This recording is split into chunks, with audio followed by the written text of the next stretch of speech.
Hyvää huomenta, maailma ja YouTube. Nyt on maanantai, 2. joulukuuta, siis ihan hullua, että on jo joulukuu. Tässä on minun aamupala. Mä juon tän ja sit mä lähden viikon ekalle reenille, joka on jalkatreeni. Mä oon nyt tehnyt jonkin aikaa just 4 treeniä viikossa, 2 jalat ja 2 selkä-olkapäät, niin ajattelin kuvailla mun jalkatreenin tänne YouTuben puolelle, joten tää Prode naamaan, että pikkasen jotakin energiaa saa, mä syön sitten kunnon aamupalan treenin jälkeen.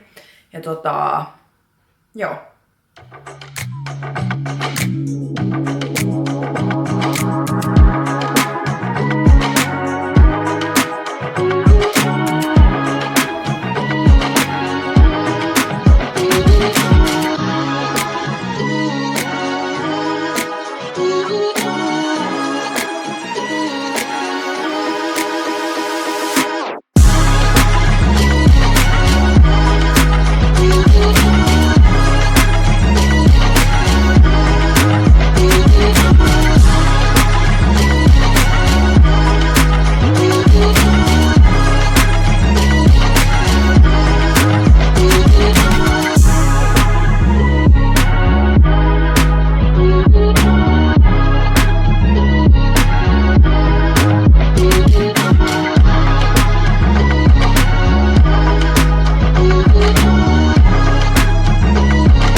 Nyt on lämmitelty ja tehty tommoset alun loitonukset ja lähentäjät, niin nyt siirrytään sitten näihin oikeisiin liikkeisiin, eli lantionnostoa, RDL:ää, mitähän kaikkea.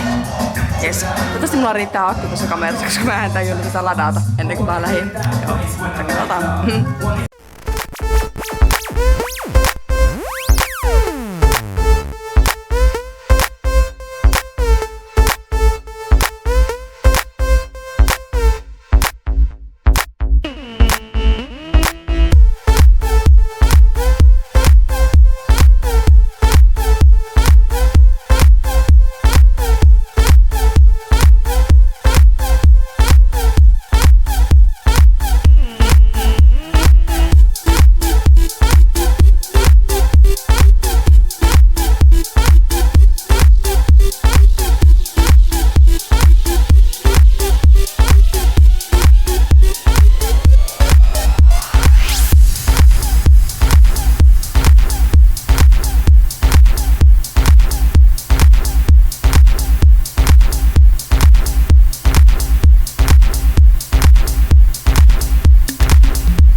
No niin, treenillä käyty. Oli hyvä reeni, siis mua vähän epäilytti, koska mulla on siis aika jumissa jalat niin vielä edeltävästä jalkatreenistä. Mutta siis oli kyllä tosi hyvä. Kulki kyllä erittäin hyvin. Ai että, ihana starttipäivään. Nyt aamupuurolle ja mulla on tänään sitten iltavuoro, niin sen takia kävin tosiaan tänään sitten aika aikaisin tuolla salilla. No niin, mä ajattelin, että mä vielä vähän höpöttelen tähän, kun pääsin kotiin, koska tuolla ulkona alkoi soteilemaan vettä, niin mä olin vaan, että äkkiä kamera piiloon. Mutta joo, toivottavasti mä saan jonkunnäköisen videon tästä editoitua, koska siis onhan tuo vähän tuommoista säätämistä salilla, varsinkin tolleen kun kuvaa koko treenin. Mä harvemmin kuvaan koko treeniä, no ensinnäkin siksi, että niin aika silleen, tai siis niin, juurikin sen takia, koska se on aika työlästä, koska sä joudut koko ajan niin kun sä asettelet sitä kameraa, niin katsomaan, että itse näkyy siinä, että näkyy se liike, mutta sitten se, että ettei näe muita ihmisiä. Ja yllättävän paljon oli porukkaa niin kuin tähän aikaan. Niin oli kyllä semmoista taiteilua, mutta sain mä nyt jotenkin kuitenkin kaikista liikkeistä jonkun klipin, että toivottavasti tästä nyt saa sitten semmoisen ihan kivan kokonaisuuden. Mutta joo, heitä kommenttia, jos tykkää treenivideoista, ja kannattaa ottaa mut seurantaan myös Instagramissa ja TikTokissa. Varsinkin Instagramiin tulee laiteltua niin kuin treeniklippejä aika paljon, tai en mä tee paljon, mutta silloin tällöin, ja on myös kohokohdissa löytyy treenimateriaalia, että jos semmoset ihan pelkät treeniklipit kiinnostaa. Ja just silleen niin kuin vaikka YouTuben puolelle, niin ehdottomasti kun tekee vaikka vlogeja, niin kyllähän semmoisia niin kuin yksittäisiä 2-3 liikettä tulee kuvattua, mutta tää just, että tää koko treenin kuvaaminen on aikamoinen työmaa. Sitten just sillä mietin tossa, että kun sais jonkun kuvaamaan, niin sittenhän se olisi niin paljon kätevämpää, koska ei tarvitse sitten itse niin kuin käyttää aikaa siihen, että just asettelee sitä kameraa ja sitten toinen ihminen pystyy vähän katsoa, että eihän siellä taustalla näe ihmisiä ja näin. Mutta eiköhän tästä ihan hyvä video saa editoitua. Ja tosiaan siis oli tosi hyvä treeni. Mä olin silloin toissa viikolla kippeenä, niin viime viikolla, kun oli sitten eka täysviikko treeni sairastelun jälkeen, niin oli ihan sairaan hyvä treeniviikko. Ja vaikuttaa kyllä lupaavalta, että tämäkin viikko tulee olemaan semmonen, koska kulki kyllä ihan älyttömän hyvin. Ja siis on ollut jotenkin muutenkin nyt nämä treenit semmosia, että tuntuu, että on jotenkin niin kuin mieli ja kroppa mukana siinä tekemisessä. Ja jotenkin semmonen niin kuin fokus ja jotenkin kokonaisvaltaisesti niin kuin tuntuu hyvältä treenaaminen ja jotenkin aivan semmonen innoissaan. Että ei sitä 247 todellakaan ole semmonen niin kuin motivoitunut. Tietenkin kun elämässä on välillä paljon kaikenlaista muuta hässäkkää, mitkä vaikuttaa sun mieleen, niin totta kai se vaikuttaa myös vähän sen treeneihin, koska niin kuin näin, niin se on ihan fine. Mutta ne treenit silti tehdään ja välillä on parempia treenejä ja välillä huonompia, mutta nyt kyllä kulkee tosi hyvin ja olen iloinen siitä. Ja jalkatreenit on elämän suola oikeasti. Minä olen henkeä ja veren jalkatreenien rakastaja, että ei ole niinku tämän voittanutta. Silloin tuntee elävänsä, koska nämä oikeasti haastaa ja on kamalia, niin siksi ne on parhaita. Muista tilata mun YouTube-kanava, niin saat ilmoituksen aina uusista videoista ja heitä tosiaan kommenttia, mitä tykkäsit tästä videosta. Ja nähdään seuraavalla videolla. Moi moi!